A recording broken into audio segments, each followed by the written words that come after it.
sa oras ng pagbubuntis hanggang sa panganganak ng isang ina. Kaya naman malaki na maibsan ang kanilang gastusin sa pamamagitan ng Expanded Maternity Care Package ng PhilHealth.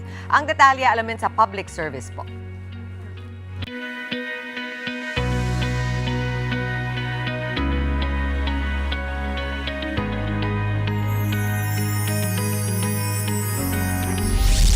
Hindi biro ang gasto sa panganganak. Mahalaga itong pag-ipunan at paghandaan. Kaya naman malaking tulong para sa ating mga kapatid ang Expanded Maternity Care Package ng PhilHealth. Sa ilalim nito, itinaas ng PhilHealth ang coverage para sa panganganak sa mga ospital. Ngayon is 29,000 na ang covered natin. We also increased the cesarean section delivery. Ngayon is around 58 to 62,000 pesos na.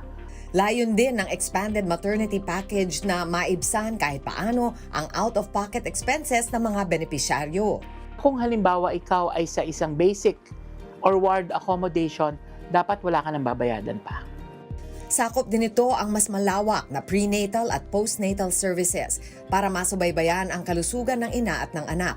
Sa ilalim ng Expanded Maternity Package, mayroong 8 prenatal checkups. Kasama rito ang mga kinakailangang laboratory tests, ultrasound at mga bakuna at gamot. Meron na rin itong 3 postnatal follow-up visits para masubaybayan ang kalusugan ng ina at ng bagong silang na sanggol. Sino naman ang maaring makinabang? Sa ilalim ng Universal Healthcare Act, lahat ng Pilipino ay miyembro ng PhilHealth. Kaya ang mga buntis na kwalipikado ay maaring mag-avail ng Expanded Maternity Care Package sa mga accredited na pampubliko at pribadong health facilities. Para sa karagdagang impormasyon, maaaring bumisita sa PhilHealth official website o tumawag sa kanilang 24/7 hotline na 02-866-22588.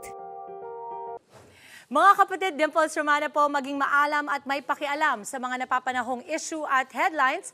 Mag-follow na po at subscribe na sa social media pages ng News 5.